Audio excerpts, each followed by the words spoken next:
வெளிநாடுகளில் இருந்து இறக்குமதி செய்யப்படும் அனைத்து கார்களுக்கும் 25% வரி விதிக்கப்படும் என்று அமெரிக்க அதிபர் டிரம்ப் அறிவித்துள்ளார். இந்த வரி விதிப்பு ஏப்ரல் 2ஆம் தேதி முதல் அமலுக்கு வரும் என்றும் ஏப்ரல் 3ஆம் தேதி முதல் கட்டணம் வசூலிக்கப்படும் என்றும் அவர் அறிவித்துள்ளார். இந்த வரி விதிப்பால் அமெரிக்காவின் பொருளாதாரம் மேம்படும் என்றும் உள்நாட்டில் மோட்டார் வாகன உற்பத்தி அதிகரிக்கும் என்றும் அவர் தெரிவித்துள்ளார்.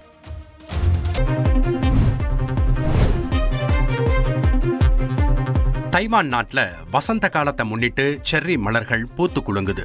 இந்த பூக்களை சுற்றுலா பயணிகள் பார்த்து என்ஜாய் பண்றதுக்காக அலிஷான் என்ற இடத்துல சிறப்பு நீராவி ரயிலும் இயக்கப்படுது.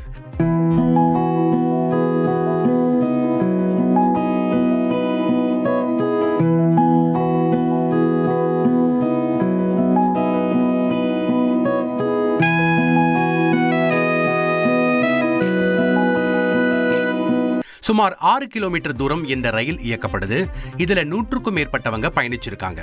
செர்ரி மலர்கள் அழகான இயற்கை காட்சிகளை தங்களோட செல்போன்ல படம் பிடிச்சு மகிழ்ந்தாங்க.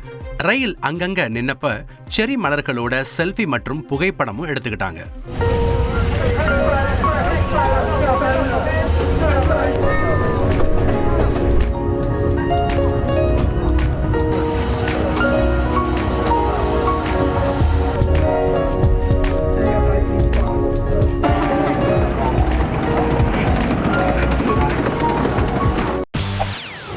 செய்திகளை உடனுக்குடன் தெரிந்து கொள்ள உடனே சப்ஸ்கிரைப் பண்ணுங்க.